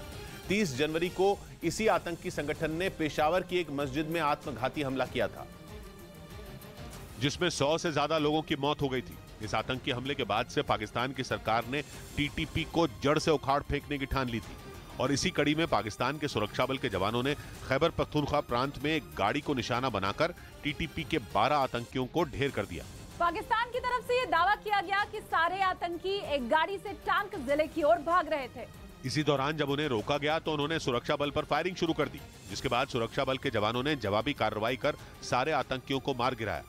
पाकिस्तान ने टीटीपी आतंकियों के पास से हथियार और अफगानिस्तान की करेंसी मिलने का दावा भी किया है।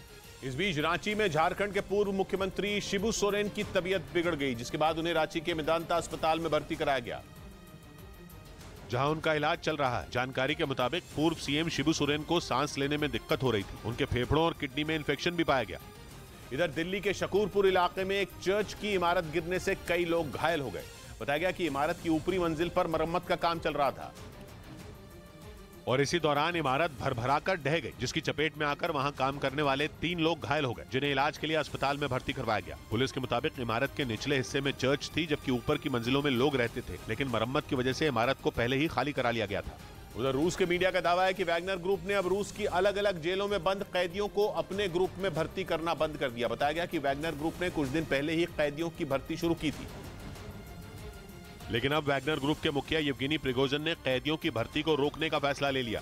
हालांकि उन्होंने अचानक भर्ती क्यों रोक दी, इसका पता नहीं चल सका, लेकिन बताया जा रहा है कि बखमूत में वैगनर ग्रुप के कई लड़ाकों को यूक्रेन ने मार गिराया। खबर है कि जिनकी मौत हुई उनमें ज्यादातर नए भर्ती हुए कैदी थे। यही वजह बताई जा रही है कि अब रूस की जेलों में बंद कैदी इस ग्रुप में भर्ती नहीं होना चाहते। पश्चिमी मीडिया का दावा है कि जिन कैदियों को जंग के मैदान में उतारा गया उन्हें ट्रेनिंग तक नहीं दी गई। बताया जा रहा है कि इसीलिए रूस के कैदी इस ग्रुप में भर्ती होने का विरोध कर रहे थे, जिसके बाद उनकी भर्ती रोक दी गई।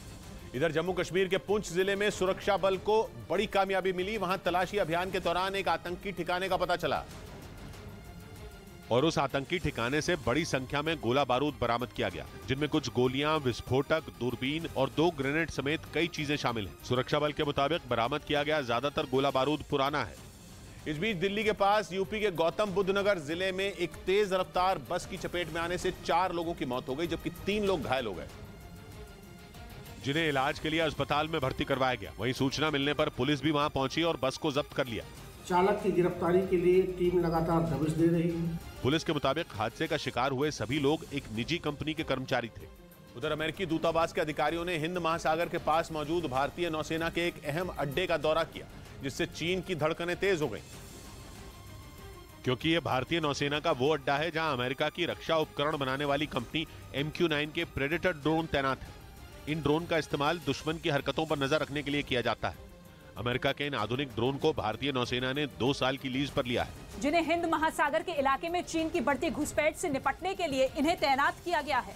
और माना जा रहा है कि इस दौरे के बाद अमेरिकी कंपनी और भारतीय सेना के बीच एक बड़ी डील पर मोहर लग सकती है, जिसके तहत ऐसे 30 ड्रोन भारतीय सेना को मिलेंगे, जिनमें 10 ड्रोन आर्मी, 10 नेवी और बचे हुए 10 ड्रोन का इस्तेमाल एयरफोर्स करेगी, ताकि चीन की चालबाजियों का मुंहतोड़ जवाब दिया जा सके। इधर रिलायंस रिटेल की कंपनी ट्रेंड्स फुटवेयर ने सिद्धार्थ मल्होत्रा और कियारा आडवाणी को अपना ब्रांड एम्बेसडर बना दिया। ट्रेंड्स फुटवेयर रिटेल मार्केट में तेजी से ग्रोथ करने वाली कंपनी है, जिसके लिए सिद्धार्थ मल्होत्रा और कियारा आडवाणी को ब्रांड एम्बेसडर बनाया गया। 2 दिन पहले ही दोनों की शादी हुई। रिलायंस रिटेल की कंपनी ट्रेंड्स फुटवेयर के ब्रांड एम्बेसडर बनाए जाने पर सिद्धार्थ मल्होत्रा और कियारा आडवाणी दोनों ने खुशी जताई। पग न तू पीछे हटा, आ वक्त से मुठभेड़ कर। पग न तू पीछे हटा, आ वक्त से मुठभेड़ कर, हाथ में पतवार ले, तूफान से बिल्कुल न डर। 100 बात की एक बात कही महावीर ने, जिंदगी है बेवफा ये बात तू भी जान ले, अंत तो होगा यकीनन, मौत से पहले न मर। मिलते हैं कल, घड़ी जब इशारा करेगी 9 बजे रात का, वक्त फिर होगा 100 बात की एक बात का। न्यूज़ 18 इंडिया की web series FIR number 208 streaming now.